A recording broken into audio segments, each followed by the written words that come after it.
Chicken biryani রান্না করছি। নমস্কার, আমি স্বপ্না।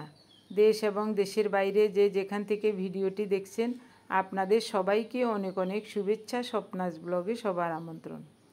প্রতিদিনের মতো আজও একটি নতুন পর্ব সাজিয়ে এনেছি একেবারে বাস্তব সব চিত্র নিয়ে। আশা করছি আপনাদের সবার ভালো লাগবে, তাই অনুরোধ রইল পর্বটি প্রথম থেকে শেষ পর্যন্ত দেখুন। মুগ ডাল, মসুর ডাল এবং চিনি গুঁড়া, আতপ চাল একটু ভিজিয়ে রেখেছি, বেসন তৈরি করব। মশলা বেটে নিচ্ছি, ধনিয়া, জিরা, আদা, রসুন। মশলাগুলো বাটা হয়ে গেছে, অনেক সময় লেগেছে। এখন কিছু গোটা মশলা বেটে নেব।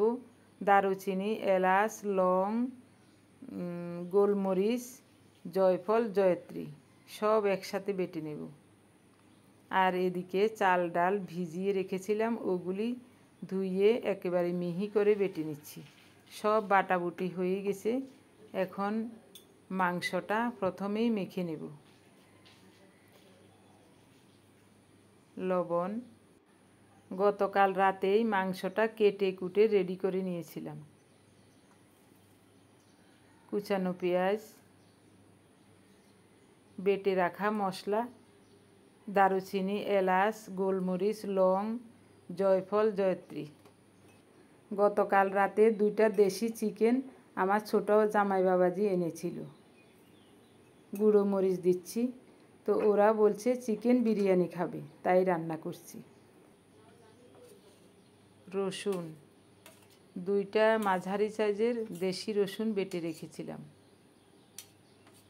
আদা,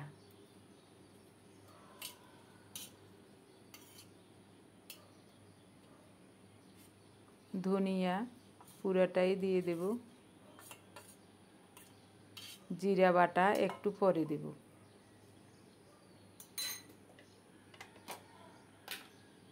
টক দই,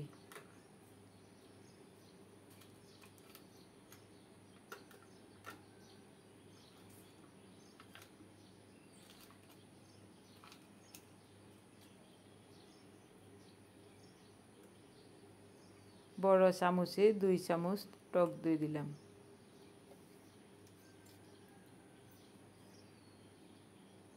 সরিষার তেল,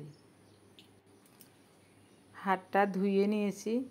এখন মশলার সাথে মাংসগুলো ভালোভাবে মিশিয়ে মাখিয়ে নেব। আপনি যদি আমাদের চ্যানেলে নতুন হয়ে থাকেন, সম্পূর্ণ পর্বটি দেখার পর যদি একটু ভালো লাগে, আমি অনুরোধ করব চ্যানেলটি সাবস্ক্রাইব করে আপনার মূল্যবান মন্তব্যটি লিখে জানাবেন। যে কোনো গঠনমূলক মন্তব্য করতে পারেন, কোনো সমস্যা নাই, আমি আপনাদের সকল মন্তব্যের উত্তর দেব। যদি কোনো সমস্যা না থাকে আপনারা কে কোথা থেকে কমেন্টস করছেন জানাবার অনুরোধ রইল। ভালোভাবে মাংসটা মাখানো হয়ে গেছে। এখন হাত ধুয়ে একটু জল দিয়ে ঢেকে রাখবো 5-6 মিনিট। 5-6 মিনিট পর এখন মাংসটা রান্না বসিয়ে দিচ্ছি। সরিষার তেলে গোটা গরম মশলা, দারুচিনি, এলাচ, 2টা লং দিয়েছি আর গোটা জিরা দিয়েছি। কুচানো পেঁয়াজ দিলাম একটু, 2টা তেজপাতা ছিঁড়ে দিয়ে দিলাম। ফোড়নটা লাল লাল হলে এখন মাখিয়ে রাখা মাংসগুলো দিয়ে দিচ্ছি।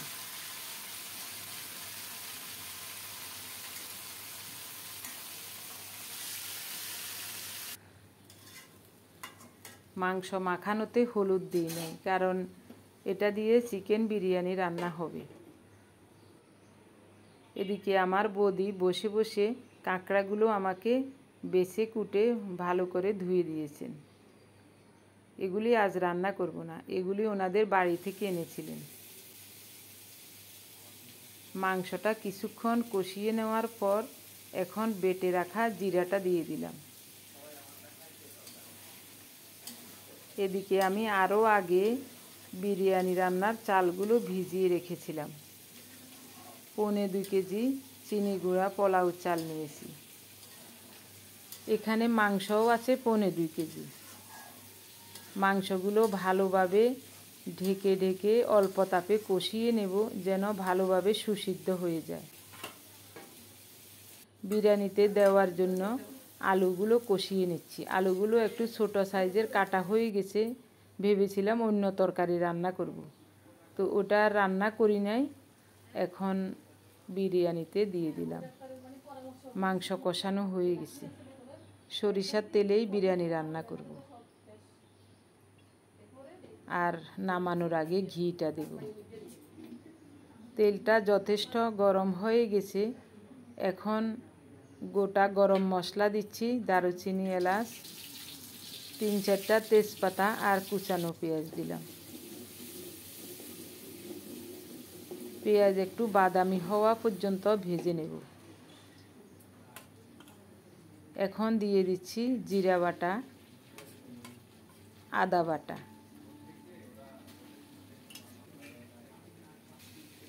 স্বাদ মতো লবণ দিচ্ছি। আদা জিরাও একটু কষিয়ে নেব।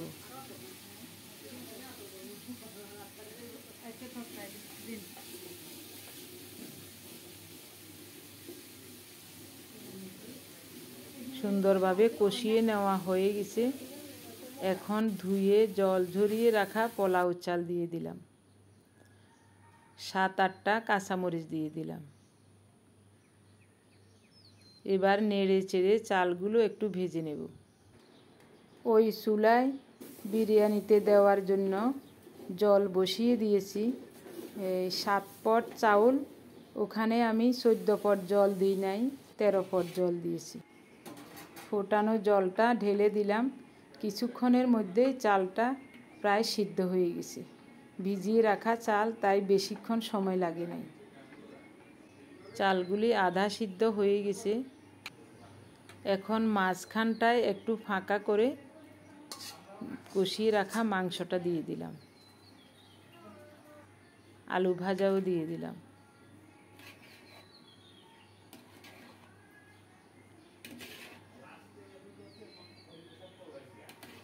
তো ঘিটা এখনই দেওয়ার কথা ছিল, আমার মনে ছিল না। পরে ঘিটা নামানোর আগে উপর দিয়ে দিয়েছিলাম। তারপরেও দারুণ ঘ্রাণ বের হয়েছিল।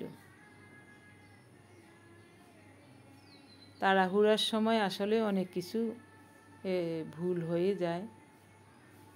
দাদা, বৌদি, সত্য, মাধুর্য এরা চলে যাবে, এ কারণে তাড়াহুড়ো করে রান্না করছি।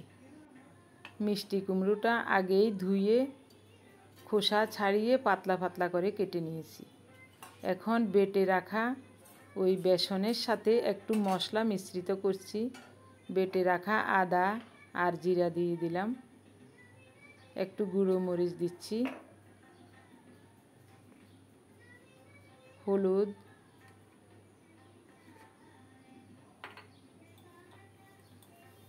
স্বাদ মতো লবণ। সব কিছু দিয়ে ভালোভাবে ফেটিয়ে নেব।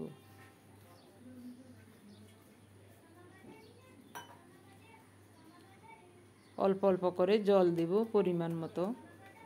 বেশি জল হয়ে গেলে আবার ওই কুমড়োর সাথে থাকবে না। এটা এমনভাবে বানাতে হবে যেন কুমড়োর গায়ে লেগে থাকে। ব্যাটার তৈরি হয়ে গেছে কিনা একটু টেস্ট করে দেখি। এই দেখুন কি সুন্দর লেগে গেছে।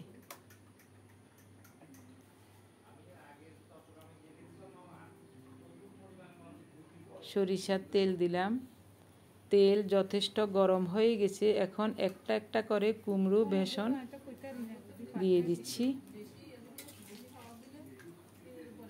উল্টে পাল্টে লাল লাল করে ভেজে নেব। কি সুন্দরভাবে ফুলে ফুলে যাচ্ছে।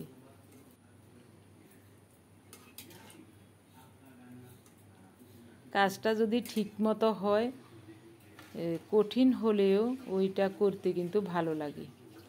তো কিছুক্ষণ আগে ঢাকা উঠিয়ে আমি ঘি দিয়েছিলাম। এখন সুন্দর একটা ঘ্রাণ বের হয়েছে। সবাই বলছে একেবারে পুরো ঘর যেন মৌ মৌ করছে বিরিয়ানির ঘ্রাণে। কুমড়োটা বেসনের সাথে ডুবালেই কি সুন্দর সমানভাবে লেগে যাচ্ছে। দেখতেও ভালো লাগছে, করতেও ভালো লাগছে। তো এদিকে বৌদিসহ সবার খাওয়ার আয়োজন করছি। টেবিল মুছে, প্লেট ধুয়ে সব রেডি করে নিচ্ছি ফাঁকে ফাঁকে। তো বিরিয়ানিটা নামালাম আরও আগে। এখন বড় একটা বলে ওই বিরিয়ানিটা ঢেলে নিচ্ছি। অনেক বড় ডেকচি, এ কারণে একটু কষ্টও হয়েছে। ঢেলে নিচ্ছি এ কারণে, তো দিতে সুবিধা হবে। সব রেডি করা হয়ে গেছে। এখন সবার জন্য প্লেটে বেড়ে নেব।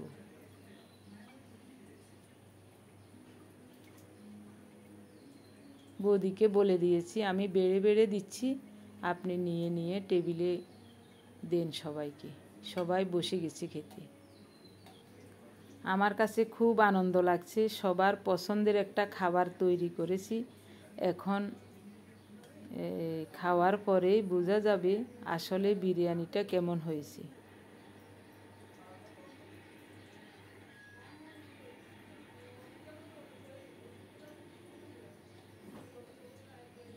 বড় একটা বলে বিরিয়ানিটা ঢেলে নেওয়াতে দিতে সুবিধা হচ্ছে।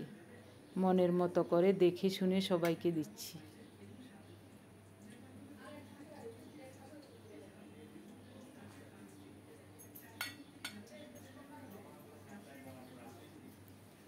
ডিম রান্না করব ভেবেছিলাম, তো ওনারা সবাই বলছে ডিম খাবে না, ডিম রান্নার প্রয়োজন নেই।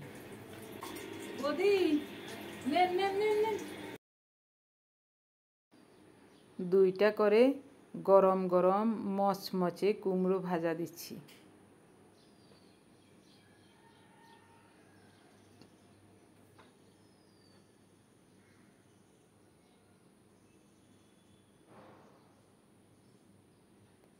পার্থ শুধু বারবার বলছে আমি সহ বসে যেতে। সবাই বলছে, তো আমি বলেছি তোমাদের সবাইকে দিয়ে তারপরে আমি বসবো। খাবার টেবিলটা আপনাদেরকে একটু দেখাই।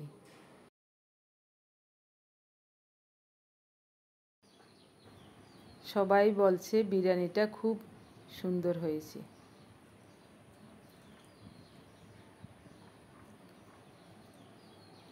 এখন আমিও বসে যাব, আমার বৌদি। এখন সকাল 10:30 বাজে।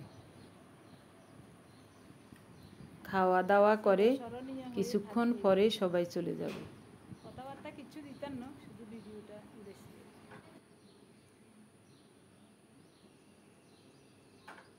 খাওয়া দাওয়া শেষে সবাই রেডি হয়ে গেল। তো আমি এখনও থালা বাসন ধুই নাই, ওগুলো রান্নাঘরে রেখে আসছি।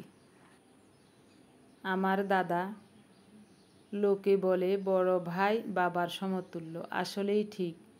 উনি সবার বড়, আমাদের ভাই বোন সবার মধ্যে। তো ওনার কাছে গেলেই যতটা শান্তি লাগে, মা বাবার কাছে গেলেও ততটাই শান্তি লাগতো। এখনও তাই ছুটে ছুটে বাপের বাড়িতে যাই। আমার দাদা শারীরিকভাবে সামান্য একটু অসুস্থ, তাই মাসে একবার করে ডাক্তারের কাছে আসে। আবারও 1 মাস পর আসবেন। 1 মাস আগেও এসেছিলেন। তো ডাক্তার জাহাঙ্গীর কবির স্যারকে দেখানো হচ্ছে।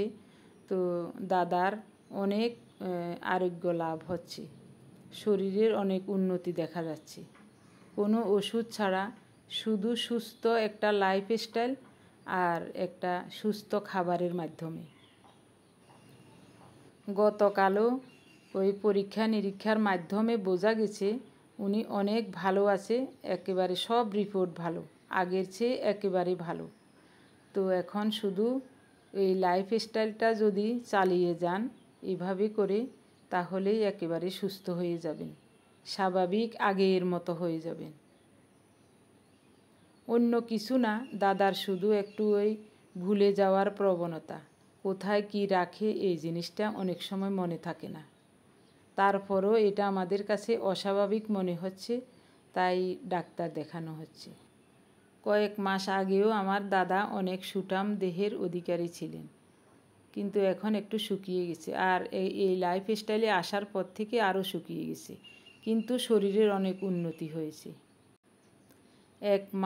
গত এক মাস আমার দাদা ওই ভাত খায় নাই, ভাত, রুটি, আলু এগুলি খায় নাই, ডাল। আপনারা তো দেখেছেন, আমরা যখন গিয়েছিলাম তখনও ওই লাইফস্টাইল চলছিল। তো এখন ডাক্তার ভাত দিয়েছেন 2 বেলা, দুপুরে পেট ভরে ভাত খাবে আর রাতে অল্প করে খাবে। সপ্তাহে 2-3 দিন উপবাস থাকতে হবে। উপবাস মানে দিনের যে কোনো সময় 18 থেকে 20 ঘন্টা না খেয়ে থাকা। ফাস্টিংয়ের মাধ্যমে শরীর অটোফেজি হবে। অটোফেজির মাধ্যমে শরীরে যত রোগ ব্যাধি আছে সব একেবারে ক্লিন হয়ে যাবে। আমার দাদা আশা করছি একেবারে 20 বছর আগে যেরকম তরতাজা ছিলেন ওই রকমই হয়ে যাবেন। শুধু নিয়মগুলি পালন করতে হবে, ঠিকমতো ঘুম, তারপরে সুস্থ খাবার, ব্যায়াম, তারপর উপবাস থাকা, আরও কি দুশ্চিন্তামুক্ত। এগুলি যদি ঠিকমতো পালন করেন একেবারে আগের মতো হয়ে যাবেন। এটাই আমাদের দৃঢ় বিশ্বাস এবং এটাই আমরা জানি, এটাই মানি। এটা আমাদের ডাক্তার জাহাঙ্গীর কবির স্যারের পরামর্শ। উনি সব সময় ভিডিওতে এই সব কথাগুলি বলেন।